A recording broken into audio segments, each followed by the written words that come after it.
Hi friends, delivered கொடுத்த ஆர்டரை return கடைக்கு கொண்டு போக முடியுமா?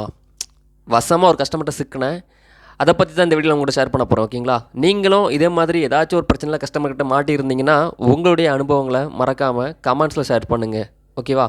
ஃபஸ்ட்டு ஒரு ஆர்டர் நான் எடுத்தாச்சு. ஸோ இப்போ நான் ஒர்க் பண்ணிட்டு இருக்க டெலிவரி உங்கள் எல்லாருக்கும் தெரியும், குயிக் டெலிவரி. ஸோ பிக்கப் அதிகபட்சம் ட்ராப் வந்து உங்களுக்கு 3 கிலோமீட்டர் வரைக்கும் கொடுப்பாங்க. குறைஞ்சபட்ச ட்ராப் பார்த்தீங்கன்னா 1 கிலோமீட்டர், 500 மீட்ரு, 700 மீட்ரு, 300 மீட்ரு இந்த மாதிரி இருக்கும். இப்போ நான் போனது பார்த்தீங்கன்னா 1.5 கிலோமீட்டர் டெலிவரி தான் drop point. So customer location reach ஆகிட்டு கஸ்டமருக்கு கால் பண்ணியாச்சு. கஸ்டமர் வந்தாச்சு. கஸ்டமர் கையில் பொருளை கொடுத்துட்டு கேஷ் வாங்கியாச்சு. அவங்களுக்கு நான் ரிட்டன் வந்து என்னால் ஒரு 10 ரூபா மட்டும் ரிட்டன் திருப்பி கொடுக்க முடியல அவங்க கையில். சரி, அந்த 10 ரூபாயும் அவங்க கேட்டாங்க. சரி, அதுக்காக ஜிபே பண்ணலான்ட்டு ஜிபே பண்ண போனேன். அப்படியுமே என் பேங்க் சைடில் சர்வர் டவுனாக இருந்துச்சு, என்னால் பண்ண முடியல. ஓகே, ஸோ அவங்க மனசு கேட்கல அதை விட்டு போகிறதுக்கு. சரி, அப்புறம் வந்து ஓகே அப்படின்னு சொல்லிட்டாங்க. நான் என் கையில் இருந்த மிச்ச காசுலாம் கொடுத்துட்டேன். ஓகேயா, 377 ரூபா பேலன்ஸ் அமௌண்ட்டு நம்ம கொடுத்தாச்சு. அதில் 10 ரூபா மட்டும் பெண்டிங்கு. சரி, ரைட்டு. அவன் ஆர்டரை டெலிவரி கொடுத்துட்டு கையில் கொடுத்ததுக்கு நம்ம அந்த அடுத்த ஆர்டர் எடுக்கலான்ட்டு வேறு கடைக்கு மூவ் பண்ணிட்டு போயிட்டேன். ஒரு 500 மீட்டர் 600 மீட்டர் போயிருப்பேன். ஒரு ஃபோன் கால் வருது மறுபடியும். ஆனால் இப்போது ஒரு ஆர்டர் டெலிவரி கொடுத்தீங்களே, கொஞ்சம் ரிட்டன் திரும்பி வாங்கினேன் அப்படின்னாங்க. சரி, தெரியலையே எதுக்குன்னு தெரியல. எதுக்குன்னு கேட்டேன். இல்லை, கொஞ்சம் வாங்கினேன் கீழே அப்படின்னாங்க. சரி, ஒருவேளை அப்போ அவங்ககிட்ட வந்து என்கிட்ட பார்த்தீங்கன்னா 50 ரூபா இருந்துச்சு.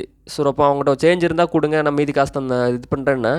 ஓ, அதுக்காக கூப்பிடுவாங்கன்னு நினச்சி போனால், ஆனால் இந்த ஐட்டத்தை கொண்டு போயிருங்கண்ணே, எனக்கு காசை திருப்பி கொடுத்துருங்க, அந்த நான் கொடுத்தல அந்த அமௌண்ட்டை கொடுத்துருங்க அப்படின்னு சொல்கிறாங்க. எனக்கு ஒரே இது, ஏன்டா ஆர்டர் டெலிவரி கொடுத்தாச்சு. டெலிவரி கொடுத்ததுக்கப்புறம் அந்த ஆர்டரை நான் கொண்டு போய் எப்படி கடைக்கு கொடுக்க முடியும், ரிட்டன் போட முடியும்? ஒன்று டெலிவரி கொடுக்க முன்னக்கூட்டியே சொன்னால் கூட ஆர்டரை சரி கஸ்டமர் வாங்கலன்னு சொல்லிட்டு ரிட்டன் போட்டு ரெஸ்டாரண்ட்டில் கொடுத்துடலாம். இதை எப்படி என்ன பண்ணுறதுனே தெரியல. அந்த இடத்துல அவங்க விட மாட்டேங்கிறாங்க கீழே இருந்துட்டு. ஏன்னா இத்தனைக்கும் அந்த ஆர்டர் போட்டது ஒரு லேடிஸ். ஓகேயா, அவங்ககிட்ட போய் நம்ம என்ன பேசுகிறது?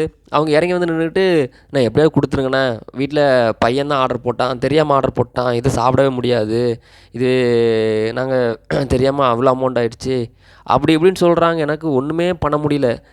சரி, அப்படி கிட்டத்தட்ட ஒரு 10 நிமிஷம் அந்த இடத்த விட்டு எனக்கு விடவே இல்லை. அடுத்த ஆர்டர் எனக்கு அசைன் ஆகிடுச்சு. அந்த ஆர்டர் நான் எடுத்துட்டேன். வேறு என்ன பண்ணேன்னு தெரில. அப்புறம் பார்த்தீங்கன்னா நல்ல வேலை ஒரு பொண்ணு ஒன்று வந்துச்சு. அதே ஃப்ளாட் அப்பார்ட்மெண்ட் கிடையாது, ஃப்ளாட்டில் ஒரு பொண்ணு ஒன்று வந்துச்சு, பக்கத்தில் உள்ள பொண்ணு. அவங்ககிட்ட சொன்னேன் இந்த மாதிரி, பாருங்கள் மேடம், ஆர்டர் டெலிவரி கொடுத்தாச்சு, கொடுத்ததுக்கப்புறம் மறுபடியும் இதை ரிட்டன் கொண்டு போங்கன்னு சொல்கிறாங்க, இது கொண்டே போக முடியாது அப்படின்னு சொன்னதுக்கப்புறம் இதை சாப்பிட முடியாதுங்கிறாங்க கஸ்டமரு. இல்லை, நீங்கள் அப்போது அந்த பொண்ணு சொல்லிச்சு, கடை எங்கன்னு கேட்டுச்சு. பக்கத்தில் தான்மா கடை இருக்குது அப்படின்னா. சரி, அப்போ நாங்கள் போய் மாற்றிக்கலாமான்னு கேட்டால், நீங்கள் அது உங்கள் திறமை. ஏன்னா வந்து ஆர்டர் டெலிவரி கொடுக்க முன்னாடி சொன்னீங்கன்னா நீங்கள் ஜொமேட்டோ ரிட்டன் போட்டுடலாம். இதுக்கப்புறம் நீங்கள் கடையில் போய் கேட்டு அவங்க கொடுத்தா தான் உண்டு மாற்றி அப்படின்னு சொன்னேன். சரி, நான் நீங்கள் போங்கன்னு சொல்லிவிட்டுச்சு. நல்ல வேலை அந்த இடத்துல அந்த பொண்ணு வரல வச்சுக்கோங்களேன். என் கதை டண்டனக்கா டன் தான் ஆடி இருக்கும். அந்த அம்மா ஆர்டர் என்ன எடுக்க விட்டுருக்காது, போக விட்டுருக்காது. அந்த இடத்துல போய் மாட்டிக்கிட்டு கிட்டத்தட்ட வந்து கொடுத்துட்டு அப்புறம் வந்து எஸ்கேப் ஆனதுக்கப்புறம் நிம்மதியாச்சு. காப்பாற்றி விட்டதுக்கு ஒரு கும்பிட போட்டு எஸ்கேப் ஆகி வந்தேன். ஏன்னா இந்த மாதிரி ஆர்டர் பண்ணிவிட்டு டெலிவரி கொடுக்க முன்னாடியே அது வேணான்னு சொன்னதாக கூட ரிட்டன் போட்டு போயிருக்கலாம். இது எந்த மாதிரி பண்ணனே தெரில. இதுதான் எனக்கு நடந்துச்சு நண்பா. நடந்தது தலைவலி. கிட்டத்தட்ட அந்த ஆர்டரை வச்சுக்கிட்டு ஒரு ஆர்டரை வச்சுட்டு 33 ரூபாய்க்கு போயிட்டு அந்த ஆர்டர் கொடுத்துட்டு வச்சு செஞ்சுட்டாங்க வச்சு அன்றைக்கி. அதுக்கப்புறம் தப்பிச்சு வந்ததுக்கப்புறம் பரவாயில்லடா, இன்றைக்கி எஸ்கேப் போனோன்னு நினச்சேன். அப்புறம் அந்த கடையில் போய் கேட்டால் அந்த கடையில் அந்த ஆர்டரை வந்து சேஞ்ச் பண்ணிட்டு போயிருக்காங்க. அந்த கடைக்காரங்களும் மாற்றி கொடுத்துருக்காங்க. ஓகே அப்படின்னு சொல்லிட்டு அந்த அமௌண்ட்டுக்கு எவ்வளோ ஈவனோ அதுக்கேற்ற மாதிரி வேறு ஐட்டம் வந்து கொடுத்துருக்காங்க. இந்த வீட்டில் உள்ள சின்ன பசங்க ஃபோன் எடுத்து ஆர்டர் போட்டாங்க. ஏதாச்சும் ஒன்று தெரியாமல் ஆர்டர் போட்டிருப்பாங்க போல் இருக்குது. அந்த ஏதாச்சும் இருக்கும்ல, அவங்களுக்கு தோணுது, லிஸ்ட் எடுத்து ஸ்க்ரோல் பண்ணிவிட்டு எதாவது போட்டிருப்பாங்க போல் இருக்குது. அது வந்திருக்கு. அவ்வளோதான்.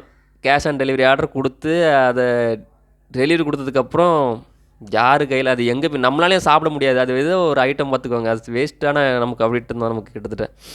அவ்வளோதான்.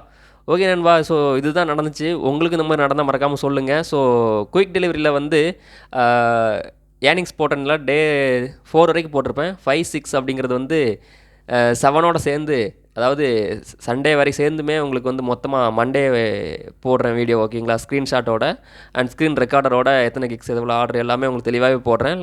மண்டே மார்னிங் அந்த வீடியோ உங்களுக்கு வரும். ஓகேங்களா, வெயிட் பண்ணுங்கள். இன்னும் 2 டேஸ் வந்து இன்றைக்கும் நாளைக்கும் ஒர்க் பண்ணிவிட்டு அதை போட்டுடலாம். ஓகே, வீடியோ பிடிச்சிருந்தா மறக்காமல் லைக் பண்ணிக்கோங்க, உங்கள் நண்பர்களுக்கு ஷேர் பண்ணி விடுங்க. ஓகேயா, பாய்.